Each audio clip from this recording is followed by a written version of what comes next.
আসসালামু আলাইকুম, কেমন আছেন সবাই? আশা করি ভালো আছেন। আল্লাহর রহমতে আমি অনেক ভালো আছি। আবারও চলে আসলাম আপনাদের মাঝে আমার আরেকটি নতুন ব্লগ নিয়ে। এই তো সকাল সকাল আজকে রাফামণিকে নিয়ে একটু বাজারে চলে গেছিলাম, মাছের বাজারে আর কি। ভাবছি আজকে আমি একটু বাজার করতে যাব। তাই তো সকাল সকাল রান্না বান্না করে তারপরে গিয়েছিলাম রাফামণিকে নিয়ে। আর মজার বিষয় কি জানেন, আজকে আমি মাত্র 500 টাকা দিয়ে হচ্ছে এই যে গুড়া মাছগুলা, সুন্দর সুন্দর নদীর মাছ, তারপরে সাথে হচ্ছে এই যে আমার বিড়ালের জন্য কিছু মাছ আনছি, আর এই যে আমার রাফামণির ফেভারিট পাঙ্গাস মাছ, সাথে কিছু শাকসবজি আনছি। অবাক করার বিষয় তাই না বলেন, যে এই জামানায় 500 টাকা দিয়ে তো কিছুই হয় না, সেই জায়গায় আমি দেখেন কতগুলা মাছ আনছি, সাথে আমার বিড়ালের মাছ, সাথে নদীর মাছ, তারপর এই যে সবজিগুলোও আনছি।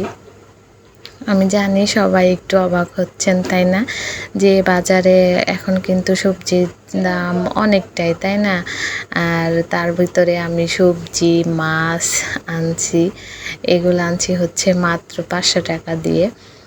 আপনাদের মতন আমার হাজব্যান্ডও কিন্তু অনেক অবাক হয়, কারণ আমি নাকি অনেক সস্তায় অনেক বাজার করতে পারি।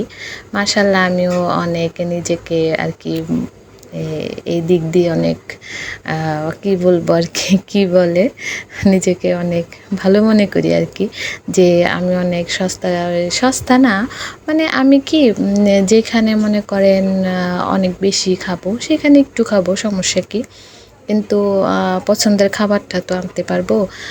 আমার হাজব্যান্ড মাঝে মধ্যে আমাকে বলে যে তুমি কিভাবে এত কম টাকা দিয়ে আর কি বাজার করতে পারো। আমি বলি যে এতে তো আমার কোনো আর কি এতে তো আমার কোনো আর কি গায়ে লাগে না, কারণ আমি আমার খাবারগুলো যদি আনতে পারি তাহলে তো আর সমস্যা হয় না। যেখানে আমি 100 টাকা দিয়ে খাবো ওইখানে না হয় আমি 50 টাকা দিয়ে খেলাম ওই জিনিসটা। এখানে যেমন এই যে 100 টাকা কেজি বেগুন, সেইখানে আমি 250 গ্রাম এনেছি। তারপর এই তো পেঁপেও কিন্তু অনেক দাম, কেজি হিসেবে আর কি বিক্রি করে, ওইখানে ছোট পেঁপেটা আনছি। এইভাবে আর কি আমি বাজার করি। এটা কি হচ্ছে মেয়েদের একটা গুণ, আমি যা মনে করি, যে মেয়েরা কিন্তু যেরকম চুল রাঁধতে পারে সেই রকম চুলও বাঁধতে পারে তাই না। এটা হচ্ছে মেয়েদের আলাদা একটা গুণ, মেয়েরা সবই পারে। যেরকম মেয়েরা অনেক স্টাইলিস্টভাবে টাকা খরচ করতে পারে, ওই রকম কিন্তু টাকা সেভিংও করতে পারে, আমি যেটা মনে করি। কারণ মেয়েদের ভিতরে আলাদা একটা আল্লাহর রহমত আছে, এর জন্য তো মেয়েরা মায়ের জাত। আর কথা বলতে বলতে অনেক কথাই বলে ফেললাম। আর আমার দাদু আসছে গতকালকে আর কি। হুমায়রার হঠাৎ করে আর কি পূজার বন্ধ পড়ে গেছে, অনেক দিন বন্ধ আর কি, 12 তারিখ পর্যন্ত। আমি একটু সমস্যার কারণে যেতে পারবো না বাড়িতে, ও একটু নানু বাসায় যাওয়ার জন্য পাগল হয়ে গেছে। বললাম আমার ভাইকে যে নিয়ে যাও এসে, আর দাদু তো ওই আগে এসে মাত্র 1 রাত থেকে গেছে। বললাম যে তাহলে দাদুকে নিয়ে আসো, কয়দিন থাকুক আমার কাছে। আর রাফামণি তো আমাকে ছাড়া এখন আর যাবে না। ভাবলাম যে তাহলে দাদু কয়েকটা দিন আমার সাথে থাকুক, তারপর আমি দাদুকে সাথে করে নিয়ে হুমায়রাকে আনতে যাব। এই যে আমার দাদু মাছগুলা কেটে নিচ্ছে। মূলত আমি সব সময় তো আপনারা দেখেন যে মাছ কেটে আনি, আমি কখনো ওইভাবে আর কি আস্ত মাছ আনি না, কারণ আমার কাটতে ভালো লাগে না। আর আমার দাদু আর কি গুঁড়া মাছ অনেক পছন্দ করে, এর জন্য আর কি গুঁড়া মাছটা আনা। আমি সহজে গুঁড়া মাছ আনি না।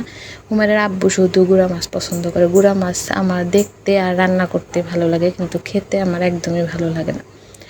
আর এর জন্য এই যে ঘরে মাংস আছে, আপাতত মাংস আনতে হবে না, এর জন্য শুধু মাছটাই আনছি। আর হুমায়রা যেহেতু এখন নাই, শুধু রাফামনির ফেভারিট পাঙ্কাসটাই নিয়ে আসছি। আর এদিকে যে রাফামনির জন্য পেয়ার আনছি। সব মিলিয়ে আর কি বাজার করে আমি মানে জিতছি নাকি মানে কি বলবো, লস খাইছি, ওইটা একটু সবাই কমেন্টে করে জানাবেন, যে এই যুগে এসে মাত্র 500 টাকা দিয়ে আমি এতগুলা বাজার করছি, এতে কি আমার লস হয়েছে না লাভ হয়েছে। আর এই তো এখন আমি কাটাকুটি করে নিচ্ছি। যেই দিন আমার আর কি বাজার গুছানো থাকে ওই দিন রান্নাবান্না করতে অনেক লেট হয়ে যায়, তার ভিতরে রাফামণিকে নিয়ে তো আরও ঝামেলা পড়তে হয়। দাদু এদিকে মাছগুলা কেটে নিচ্ছে আর আমি এদিকে গল্প করছিলাম আর পেঁয়াজ কেটে নিচ্ছিলাম। ভাবছিলাম যে দাদুকে শুধু মাছ বোনা করে দেবো আর আমি হচ্ছে ইলিশ মাছটাই রান্না করব। ইলিশ মাছ তো মানে 2 দিন আগে আর কি আনা হয়েছে, ওগুলো আর কি বেগুন দিয়ে রান্না করব। বেগুন ঘরে ছিল না অনেক দিন ধরে আর কি, বেগুনটা খাওয়া হয় না কয়েকদিন ধরে আর কি, অ্যালার্জি সমস্যাটা একটু বেশি হয়েছে, এই জন্য বেগুন কয়েকদিন ধরে খাই না। কিন্তু ইলিশ মাছটা তো বেগুনের সাথে অনেকটাই মজা লাগে, এটা তো আমরা কম বেশি সবাই জানি। এই জন্য ভাবলাম যে তাহলে অল্প করে বেগুন আনি, যাতে করে ইলিশ মাছ দিয়ে আর কি একটু খাওয়া যায়। এর জন্য একটা বেগুন দিয়ে রান্না করব। আর দাদু বলছিল যে গুঁড়া মাছগুলো চচ্চড়ি করতে, এর জন্য শুধু আর কি পেঁয়াজ দিয়ে আর কি চচ্চড়ি করে নেব। আর এই তো এখন কেটে কুটে নিচ্ছিলাম। আর আমার বাজার করার জার্নিটা শুরু হয়েছে হচ্ছে 2020 সাল থেকে। আগে আমি কখনো বাজার করি নাই। হুমায়রার আব্বু সবসময় আমাকে বাজার করে এনে দিত, আর বাসার কাছে যদি ভ্যান গাড়িতে পেতাম ওগুলাই আর কি কিনতাম। কিন্তু মেয়েকে স্কুলে ভর্তি করার পরে দেখলাম যে অনেক ভাবিরাই আর কি টুকটাক বাজার করে, তখন থেকে মূলত আমার বাজার করাটা স্টার্ট হয়েছে। এখন কেন জানি হাজার বাজার বস্তা ভরে আনলেও আমার মন মতন হয় না। আমি নিজে আর কি মন ভরে যেগুলো আনি ওগুলো আমার অনেক ভালো লাগে, এর জন্য সবসময় বেশিরভাগই আমি বাজার করি। আর এদিকে হাতে মেখে আমি আমার গুঁড়া মাছটা রান্না করব।